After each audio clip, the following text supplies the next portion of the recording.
수학을 가르치고 있는 이경규입니다. 사실 오늘 5월 1일입니다. 오늘은 쉬는 날이고요. 여기 이런 날 이제 여기 오셨다는 게 정말 대단한 거입니다. 지금 제가 알고 있기로는 교통이 꽉 막혀 있는 걸로 알고 있습니다. 그래서 신봉고가 어떻게 출제가 되었는지는 사실은 저는 꽤 많이 알려져 있다고 생각을 합니다. 그래서 왜냐면 사실 좀 특이점은 사실 저는 없다고 생각을 해요. 오히려 2년 전에 출제가 되었던 그 경향성이 그대로 사실은 완벽하게 유지가 되고 있다라고 보는 게 맞는 것 같습니다. 사실은 2024년도부터 신봉고는 가장 트렌디한 학교 중에 하나였습니다. 여기서 이제 트렌디하다는 거는 여기 앞에 보시면 될 것 같습니다. 저희가 사실은 뭐 신봉고는 좀 빨랐지만 어제 시험이 끝났습니다. 어제 시험이 끝났기 때문에 제가 어제 새벽에 만들었습니다. 그래서 이제 최근 교육청 문항을 가장 사랑하는 학교였습니다. 네, 근데 좀 과할 정도로 최근 교육청을 사랑합니다. 그러니까 이 패턴이 매년 깨지지 않고 있어요. 그러니까 작년에도요, 1학기 중간, 1학기 기말, 2학기 중간, 2학기 기말은 좀 그렇지 않았습니다. 2학기 중간까지 최근 교육청 문제를 공부를 하지 않은 학생은 1등급을 맞기에는 굉장히 불리한 구조였습니다. 그러니까 사실은 최근 교육청이 중요하다고는 하지만 모든 학교가 중요하다고 하죠. 하지만 신봉고보다 중요한 학교는 없습니다. 자, 제가 아래에 또 이런 말 했죠. 교육청, 그리고 또 교육청. 신봉고는 딱 하나만 기억하면 됩니다. 교육청이다. 이게 답니다. 근데 완전 최근 게 너무너무 중요하다. 자, 이렇게 생각하시면 돼요. 왼쪽과 오른쪽이 있습니다. 왼쪽이 실제 신봉고 기출이고요. 오른쪽이 학교쌤이 참고한 기출 문항입니다. 자, 2026년도 3월 모의고사라고 되어 있습니다. 올해 겁니다. 올해 고2 3월 모의고사 문제가 나왔습니다. 자, 한 문제가 더 나왔네요. 23번입니다. 2026년도 3월 모의고사 문제가 또 출제되었습니다. 자, 문제 번호 볼까요? 22번이고요. 23번입니다. 그러니까 근데 이 문항이 물론 23번은 다소 난이도가 있게 바뀐 것도 사실이기는 합니다. 여기 안에서 정말 많은 것을 좀 질문하려고 하는 모습이 보이기도 했습니다만 22번은 거의 변형이 없는 수준입니다. 보시면 아시겠지만 변형이 거의 존재하지 않는다. 그래서 22번까지를 푸는 데 있어서 교육청을 꼼꼼하게 학습을 했다면 크게 어려움 없이 그러니까 풀었을 가능성이 굉장히 높다라는 이야기를 드리고 싶고요. 물론 자, 이 문제는 여기 좀 잘 보이실지 모르겠어요. 여기랑 여기 표현 자체도 굉장히 유사하다라는 것을 알 수가 있습니다. 그래서 올해 3월 모의고사가 심할 때는 세 문제도 나온 적이 있고요. 그래서 2024년도부터 이러한 거는 지속적으로 신봉고는 이루어지고 있습니다. 그래서 1학기 기말도 아마 이럴 가능성이 높고요. 2학기 중간도 이럴 가능성이 굉장히 높습니다. 그래서 자, 신봉고 학생이라면 무조건 최근 교육청을 꼼꼼하게 학습하는 겁니다. 그것만으로도 8점 12점 점수를 충분히 챙겨갈 수 있습니다. 자, 한 번 더 이야기를 해보겠습니다. 최근 기출의 중요성. 2026년도 문제는 아닙니다. 자, 물론 학교 뭐 프린트에도 있고 막 이런 경우도 많지만 어쨌든 2025 교육청 문제였습니다. 그렇죠? 자, 이거 왼쪽이 실제 학교 기출 문제, 오른쪽이 학교쌤이 참고한 교육청 문제입니다. 그래서 완전 최근 기출 문항을 굉장히 사랑하는구나 라는 것을 알 수가 있습니다. 좀 어떻게 도움이 되실지 모르겠습니다. 자, 제가 또 이렇게 해놨어요. 결국 또 교육청이다. 그러니까 신봉고는 진짜로 교육청이 거의 답니다. 자, 이게 이제 24번이죠. 가장 킬러 문제로 출제를 한 것 같습니다. 근데 여기에 49번 뭐 이렇게 되어 있는데 2022년도 고2 3월 30번이라고 되어 있습니다. 또 교육청입니다. 그러니까 모든 문항이 다 교육청 문제입니다. 예. 그래서 신봉고 친구들은 의외로 간단해요. 교육청만 파면 돼요. 변형이 그렇게 심하지도 않습니다. 심지어. 네. 혹시 조금 성적이 안 나온 친구들이 있을 수 있어요. 그쵸? 근데 이게 뭐 어떻게 들리실지 모르겠는데 제가 경험한 신봉고는 생각보다 1컷이 되게 낮습니다. 그러니까 위의 학년을 보면요, 너가 1등급을 맞았다고? 라고 생각하는 경우가 의외로 많습니다. 이 점수대인데 너가 1등급이라고? 중간과 기말을 합쳐서 너가 1등급이야? 라고 하는 경우가 의외로 많습니다. 그래서 설령 이번에 성적이 조금 안 나왔다라고 할지라도 너무 실망하지 말고 기말까지 잘 보면, 기말에 다시 잘 보면 생각보다 많이 역전이 일어날 수 있다. 이런 이야기도 드리고 싶어요. 그래서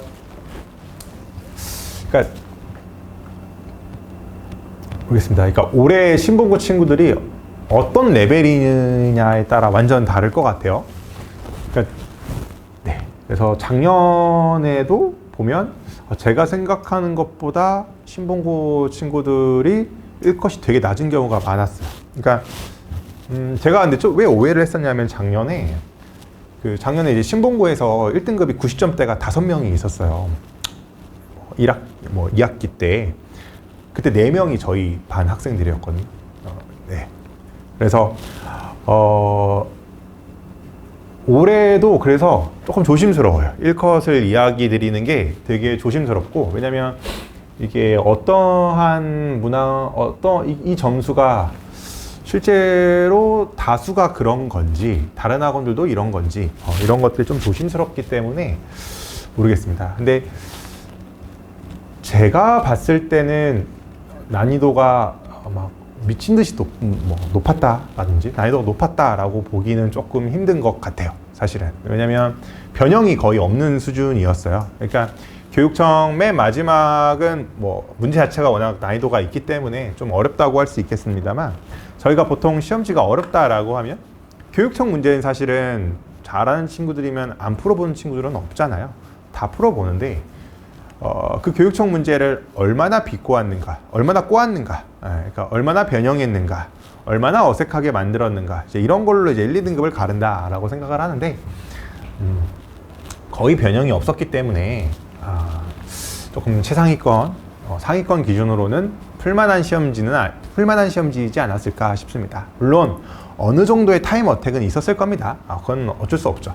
일단 기본적으로 문제 수가 24문제이고 첫 시험이기 때문에 긴장감이 높을 수밖에 없긴 하니까요.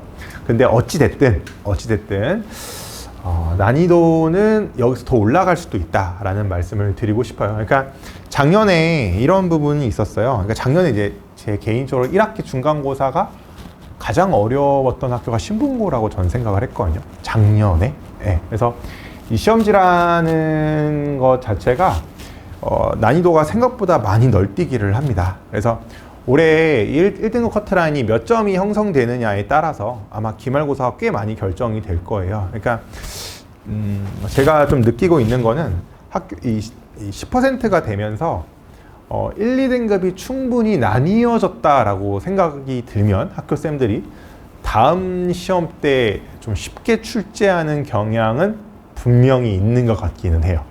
그러니까 예전에는 4%대일 때는 굉장히 좀 조심스러웠거든요. 학교쌤들이 그냥 계속 어려웠던 적도 많아요. 사실은. 근데 조금 10%다 보니까 어느 정도 여유가 있다 보니까 실제로 중간고사 1컷이 만약에 생각보다 높다고 하면 당연히 기말은 어려울 것이고 그래서 반대의 상황이면 또 반대로 벌어지겠죠. 그래서 그런 경향이 조금 더 짙어지고 있다라는 것만 생각을 해보시고, 자, 신봉고에 대한 분석 어렵지 않습니다. 2년 내내 똑같이 벌어지고 있습니다. 최근 교육청입니다. 무조건 최근 기출이 압도적으로 중요합니다. 자, 올해 3월 나올 수 있겠죠. 자, 근데 이제 학교쌤이 제 영상을 봅니다. 제 블로그를 봅니다. 비틀 수도 있어요. 네. 생각보다 뭐 제가 뭐 그런 게 아니라 생각보다 많은 학교 선생님들이 다양한 학원 블로그를 되게 많이 찾아보십니다. 총평도 하고요.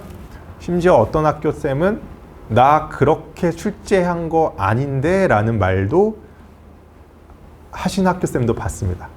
저에 대해서 직접 코멘트 하신 분도 들었습니다. 그러니까 생각보다 많이 참고를 하시기 때문에 이게 지금 너무 많이 소문나 있는 것도 사실이에요. 신봉고가 최근 기출에서만 나온다 라는 게 너무 많이 알려져 있는 사실이라서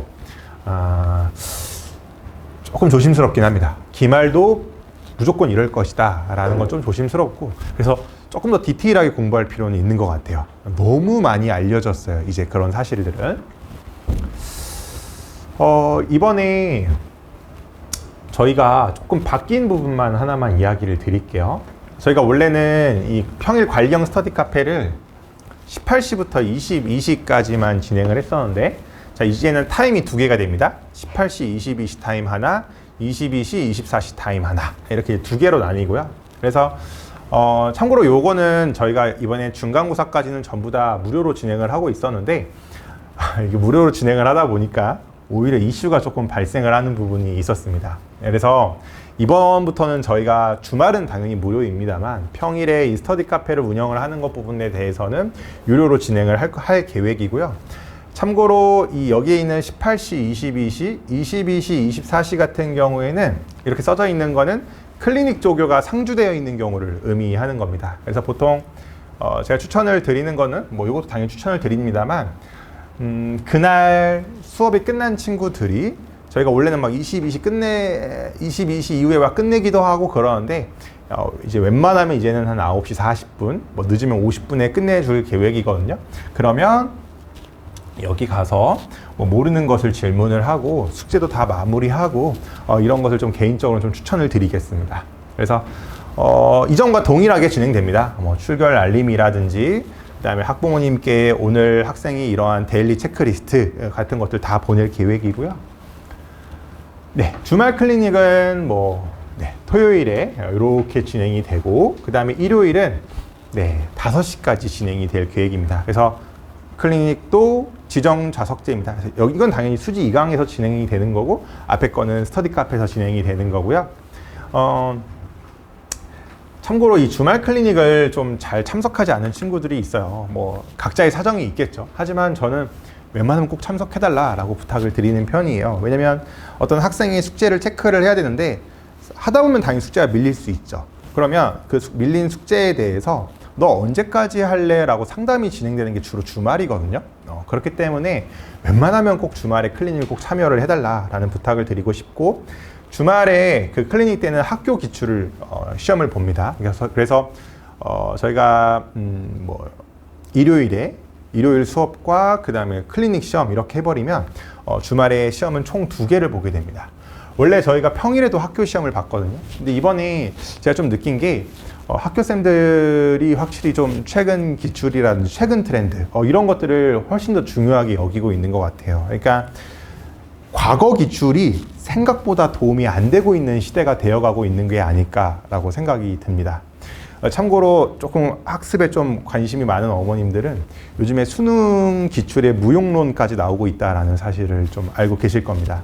그러니까 내신도 예전보다 확실히 어떤 과거 기출을 푸는 게 엄청나게 유의미하다라는 것은 이제 좀 잘 모르겠습니다. 그러니까 왜냐하면 수능이든 내신이든 굉장히 빠른 속도로 요즘엔 발전을 하고 있거든요. 그래서 저 항상 학생들한테 하는 말이 있어요. 그러니까 작년 시험지 잘 풀었다고 해서 올해 시험 잘 풀 것이다라는 생각은 하지 말아라. 분명히 내신도 끊임없이 발전을 하기 때문에 작년 시험지를 잘 풀었다고 해서 올해 시험지를 잘 푼다라고, 물론 양의 상관관계는 있겠지만 생각보다 상관관계가 높지 않다. 그 해에는 그게 가장 어려운 시험이었고요. 올해는 올해에 이게 가장 어려운 시험입니다. 작년 시험지는 주로 과거 기출과 과거 EBS로 구성이 되어 있죠. 과거 기출은요, 자기도 모르게 여기저기서 많이 풀게 됩니다. 그렇기 때문에 과거에 있는 기출들을 풀면요, 점수가 잘 나오는 경향을 보일 수밖에 없습니다. 그래서 자, 현실적으로 그러면 올해 우리 학교 시험에 나오는 것들을 경험을 좀 최대한 빠르게 시켜주는 게 필요하겠다라는 생각이 들어서 이번 기말부터는 평일에는 저희가 자체로 만든 시험지로 볼 계획입니다. 그래서 이번 기말에 바뀌는 부분이 있다라는 것을 좀 말씀을 드리고요. 네, 뭐 이거는 원래 진행되고 있는 부분들이고, 네. 아, 맞다. 요것도 좀 말씀을 드리고 싶어요. 참고로 저희가 성적이 나가는 카카오가 따로 있어요. 근데 어머님들이 여기에 물어보시지 않고 그냥 일반적인 카카오에 물어보시는 경우가 있어요. 거기는 조금 대답이 느린 경우가 되게 많아요. 그러니까 왜냐면 그 성적이 보내는 그 카카오에다가 답장을 해주셔야 저희 조교님이라든지 실장님들이 확인을 해서 저한테 빠르게 전달을 해주거든요. 그래서 빠른 소통을 원하시면 여기에다가 해주시는 게 제일 좋다라는 이야기를 꼭 드리고 싶고요. 네, 그렇습니다. 이거 저한테 이제 거의 3년 내내 배운 친구들입니다. 그래서